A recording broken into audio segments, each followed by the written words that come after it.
Ευχαριστούμε για την ανταπόκρισή σας στο κάλεσμά μας. Σας είπε και ο Παναγιώτης ο Κοτρώνης ότι σήμερα παρουσιάζουμε ένα θέμα πάρα πολύ σημαντικό, ένα θέμα το οποίο στην ουσία δεν έχει βγει στη δημοσιότητα μέχρι τώρα εδώ, αφορά τη ΔΕΙΑ. Η ΔΕΙΑ βέβαια έχει σχέση με το νερό, με τη διαχείριση του νερού και ξεκινώντας από τη γενική εκτίμηση και τη γενική παρατήρηση ότι το νερό παγκοσμίως πλέον χαρακτηρίζεται ως το χρυσάφι ή το πετρέλαιο του 21ου αιώνα, αφού μεγαλοεπενδυτές, μεγαλοτραπεζίτες, κολοσσοί τραπεζικοί από όλο τον κόσμο αγοράζουν τεράστιες εκτάσεις γης σε όλο τον κόσμο για να έχουν δικαιώματα στην εκμετάλλευση του νερού και των νερών, των υδάτων και των υπόγειων και των επιφανειακών, είναι πάρα πολύ σημαντικό. Δηλαδή υπάρχει μια τάση η οποία τρέχει πάρα πολύ γρήγορα προς μια χρηματιστικοποίηση των υδάτων παγκοσμίως και φυσικά μέσα από τα χρηματιστήρια και όπου το νερό από δημόσιο αγαθό προς όλους τους πολίτες καταντάει εμπόρευμα πανάκριβο και μια τάση ιδιωτικοποίησης των εταιριών σε όλο τον κόσμο.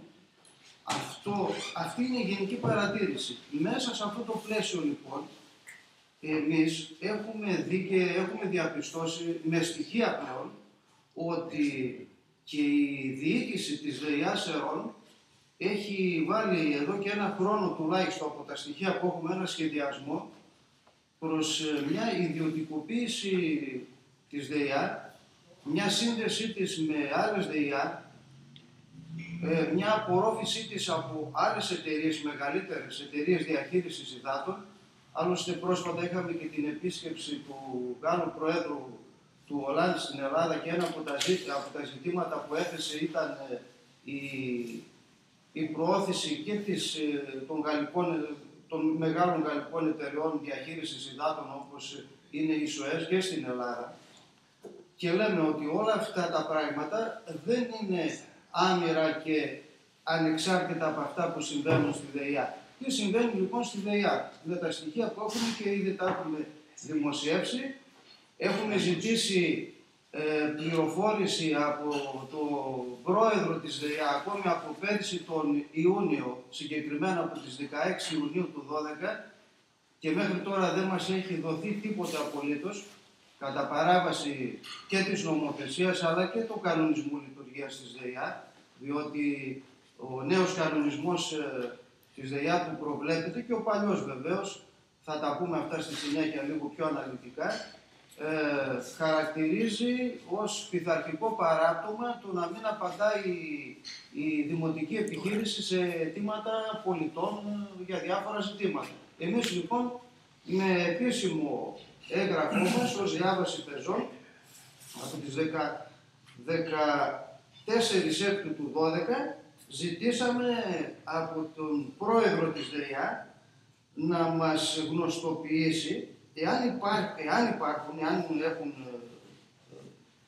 εάν έχει κάνει ΔΕΙΑ οποιασδήποτε μελέτες οικονομικές ή τεχνικές που να τεκμηριώνουν τις προτάσεις της τεχνικής υπηρεσίας της ΔΕΙΑ για αλλαγές σημαντικές, ριζικές και ανατροπές μεγάλες. Ποιες είναι αυτές οι αλλαγές και από πότε ξεκινούν? Σύμφωνα με ένα έγγραφο της τεχνικής υπηρεσίας της ΔΕΙΑ, το υπογράφει ο κύριος Σπύρου, προς τον Γενικό Διευθυντή της ΔΕΙΑ, τον κύριο Σαφαρίκα Νικόλαο, οικονομολόγο, με ημερομηνία 16 Πρώτου 12, εδώ και πάνω από ένα χρόνο δηλαδή, προτείνουν ανατροπές μεγάλες, συρρίκνωση του λειτουργικού κόστους, συγχώνευση υπηρεσιών, συγχώνευση τμήματων, ακόμη μόνιμη συνεργασία με εξωτερικούς παράγοντες που στη γλώσσα των ειδικών αυτό σημαίνει ιδιωτικοποίηση.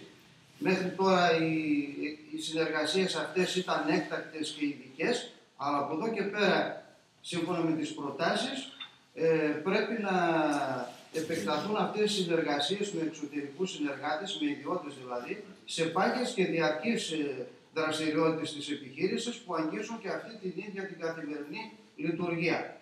Και έτσι αναφέρει κάποιες, η λειτουργία της εγκατάστασης επεξεργασίας λιμάτων, του βιολογικού δηλαδή, οι συντηρήσεις, επεκτάσεις, αποκαταστάσεις όλων των δικτύων, εγκαταστάσεων, εξοπλισμού, στο σύνολο χώρο ευθύνης της ΔΕΙΑ, οι καταμετρήσεις και οι αλλαγές των υδρομέτρων για το σύνολο των καταναλωτών μας. Αυτές είναι προτάσεις που αν κανείς τις διαβάσει λίγο πιο προσεκτικά, σημαίνουν ότι όλες αυτές οι υπηρεσίες που περιγράφονται υπάρχει πρόθεση να δοθούν σε ιδιώτες.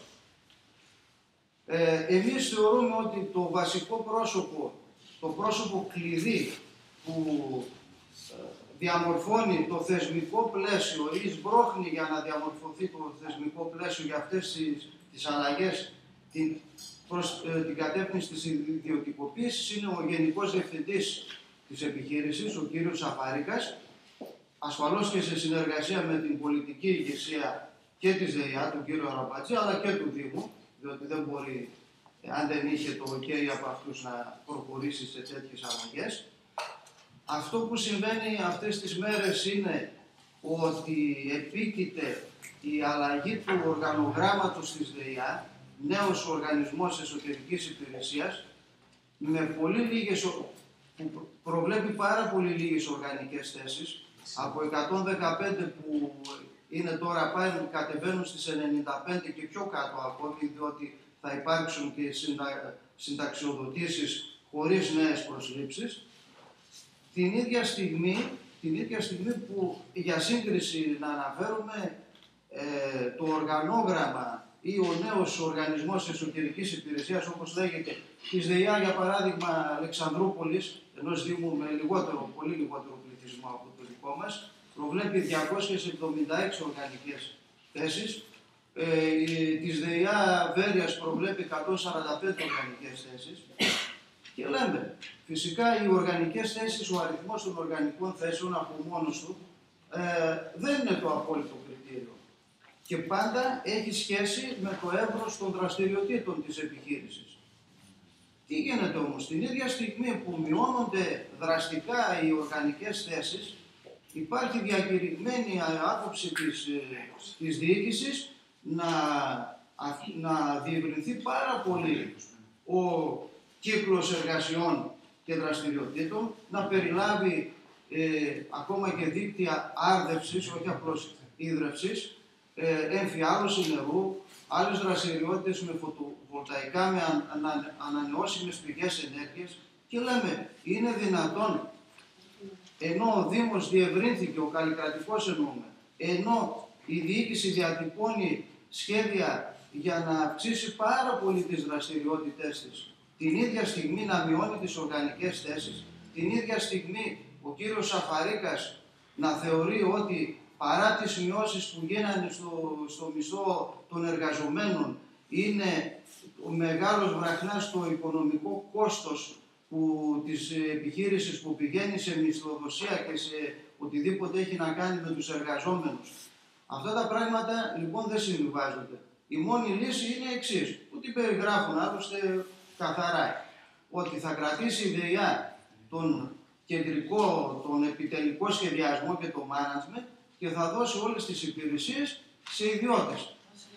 Και φυσικά έχουμε και τον άλλο σχεδιασμό, το έχει διακηρύξει επίσημα ο κύριος Σαφαρίκας, ότι πρέπει να υπάρχει μία ΔΕΙΑ ανανομό σε πρώτη φάση, μία ΔΕΙΑ αναπεριφέρεια σε δεύτερη φάση, αναπεριφέρεια, δηλαδή περιφέρεια κεντρικής Μακεδονίας, μία ΔΕΙΑ.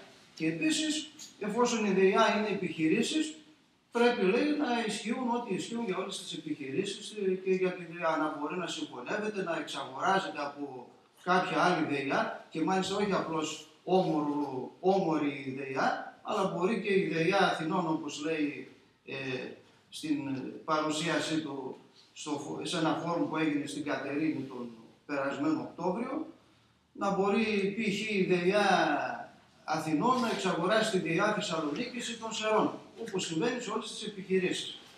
Λοιπόν, εάν συμβεί αυτό, αν το αφήσουμε, το επιτρέψουμε να συμβεί, χάνεται οποιοσδήποτε έλεγχος του τοπικού διοικητικού συμβουλίου της ΔΕΙΑ πάνω στην στρατηγική και στο σχεδιασμό των δραστηριοτήτων της, χάνεται και οποιαδήποτε δυνατότητα χάραξης τιμολογιακής πολιτικής, εφόσον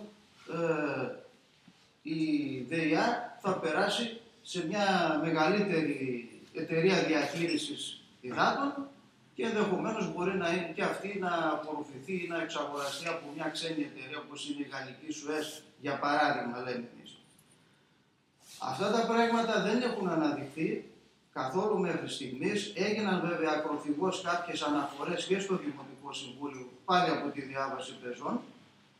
Υπήρξε ένα δημοσίευμα προ 2 εβδομάδων με αυτά τα ζητήματα, στο οποίο δεν λάβαμε απάντηση, αλλά εμείς επιμένουμε και λέμε ότι εφόσον ζητήσαμε πληροφόρηση εγγράφους ως διάβαση πεζών από τον Ιούνιο τον περσινό, γιατί δεν μας δόθηκε και τι είναι αυτό που σχεδιάζεται. Διότι το αποτέλεσμα, εάν εξαγοραστεί η ΔΕΙΑ Σερών από μια άλλη ιδιωτική επιχείρηση μεγάλη, το αποτέλεσμα είναι γνωστό. Θα πάμε σε διπλασιασμό και παραπάνω των τιμολογίων. Άλλωστε υπάρχει και παράδειγμα προηγούμενο. Ξέρουμε ότι στο Δήμο Παρισιού το 1985 δόθηκε το νερό σε ιδιωτικές εταιρείες και μέχρι το 2000 είχε ανέβει η τιμή του νερού 300%. Και μόλις το 2005, το 2008 κατάφερε ο Δήμος του Παρισιού να επανακτήσει το δημοτικό έλεγχο πάνω στα νερά, στη διαχείριση των υδάτων. Είναι λοιπόν ένα πάρα πολύ σημαντικό ζήτημα. Αφορά όχι μόνο εμάς τους δημότες ως καταναλωτές, αλλά και ως πολίτες, διότι μπαίνει και ζήτημα δημοκρατίας, ποιοι αποφασίζουν και με ποιον τρόπο, πώς διαχειρίζονται τα ύδατα, γιατί υπάρχει και βέβαια οτιδήποτε γίνεται και βάζουν πόδι και έλεγχο πάνω στα νερά, το λένε ότι πρέπει τα ύδατα να τα χρησιμοποιούμε με φιδό, σαφώς πρέπει να τα διαχειριστούμε με ένα σχέδιο εθνικό κτλ. Βεβαίως πρέπει να έχουμε μια διαχείριση συνετή των υδάτων. Το ζήτημα είναι όμως ποιος και με ποιους όρους θα τα διαχειρίζεται. Εδώ είναι το ζήτημα το κρίσιμο. Θα εξακολουθήσει ο Δήμος, εμείς, η τοπική κοινωνία, να έχουμε ένα σχετικό δημοκρατικό έλεγχο πάνω στη ΔΕΙΑ με ένα τοπικό συμβούλιο και με ένα δημοτικό συμβούλιο, ή τα ύδατα και τα τοπικά θα καταλήξουν στα χέρια των νέων βαρώνων του νερού, δηλαδή των μεγάλων τραπεζών και των μεγάλων επενδυτών και ξένων εταιριών. Ένα είναι αυτό. Και ένα δεύτερο, ασφαλώς, που εμάς ως διάβαση πεζών μας ενδιαφέρει και αυτό πάρα πολύ, είναι και το ζήτημα των εργαζομένων στην επιχείρηση. Την Παρασκευή είχαν μία συνάντηση εκεί με το Διοικητικό Συμβούλιο της επιχείρησης. Ακούσαμε και τον κύριο Πρόεδρο του Σωματείου να αναφέρεται στον κίνδυνο της ιδιωτικοποίησης που υπάρχει για τις υπηρεσίες της ΔΕΙΑ και επομένως είναι κάτι που μας αφορά όλους μας, ως πολίτες, ως καταναλωτές, αλλά και ως γενικότερα πολίτες, με την έννοια ότι πρέπει να έχουμε μια αλληλεγγύη και προς τους εργαζόμενους της ΔΕΙΑ, αλλά και σε ό,τι αφορά το δημοκρατικό έλεγχο της συνολικής λειτουργίας της επιχείρησης. Δεν πρέπει αυτό να φύγει από τον έλεγχο το δικό μας, το τοπικό εδώ, είτε μέσω του Διοικητικού Συμβουλίου, όπως είπαμε, είτε μέσω του Δημοτικού Συμβουλίου. Ας μην ξεχνάμε και το εξής, δείτε τι συμβαίνει με τη ΔΕΗ. όταν πλέον τώρα που είναι στα χέρια των ιδιωτών, κόβεται το ρεύμα για καράτσια, σε ανθρώπους που δεν έχουν να πληρώσουν τίποτε και είναι χαρακτηριστικό, θα σας αναφέρω και με αυτό τελειώνω, ένα χαρακτηριστικό, μια συζήτηση που έγινε, μια ερώτηση που έγινε στον κύριο Σαφαρίκα στην παρουσίαση που έκανε στο φόρουμ της Κατερίνης τον περασμένο Νοέμβριο από κάποιον παρευρισκόμενο. Τον ερώτησε λοιπόν, κόβουν οι ΔΕΙΑ το νερό? Και απάντησε ο κύριος Σαφαρίκας, οι μεγάλες ΔΕΙΑ, ναι, λέει, το κόβουν. Οι μικρές, επειδή ακόμα υπάρχουν οι σχέσεις της τοπικής κοινωνίας, διστάζουν και έχουν μια άλλη πολιτική. Και ρωτούμε εμείς, εάν η ΔΕΙΑ Σερών καταλήξει να απορροφηθεί από μια ΔΕΙΑ στην περιφέρεια Κεντρικής Μακεδονίας, η οποία, όπως σχεδιάζει ο κύριος Σαφαρίκας, θα απορροφηθεί από τη ΔΕΙΑ των Αθηνών ή από τη ΣΟΕΣ, τότε πλέον είναι φως φανάρι ότι δεν θα έχουν κανέναν ηθικό ενδιασμό να κόβουν το νερό σε οποιονδήποτε δεν έχει να πληρώσει. Αυτό το πράγμα πρέπει με κάθε τρόπο και κάθε μέσο να το αποτρέψουμε, την ιδιωτικοποίηση των νερών. Σε επόμενη φάση βέβαια θα αναφερθούμε σε άλλη συνέντευξη τύπου, διότι και εκεί υπάρχει μεγάλο πρόβλημα στην ιδιωτικοποίηση της διαχείρισης των απορριμμάτων. Αυτό όμως είναι ένα ξεχωριστό θέμα, δεν μπορούμε να το πιάσουμε τώρα. Μια άλλη φορά θα το παραθέσουμε αναλυτικότερα. Αυτά ήταν από μένα. Δεν ξέρω αν θέλει κάτι να συμπληρώσει ο Παναγιώτης και να γίνουν οποιασδήποτε ερωτήσεις θέλετε. Να αλλάξουμε θέση.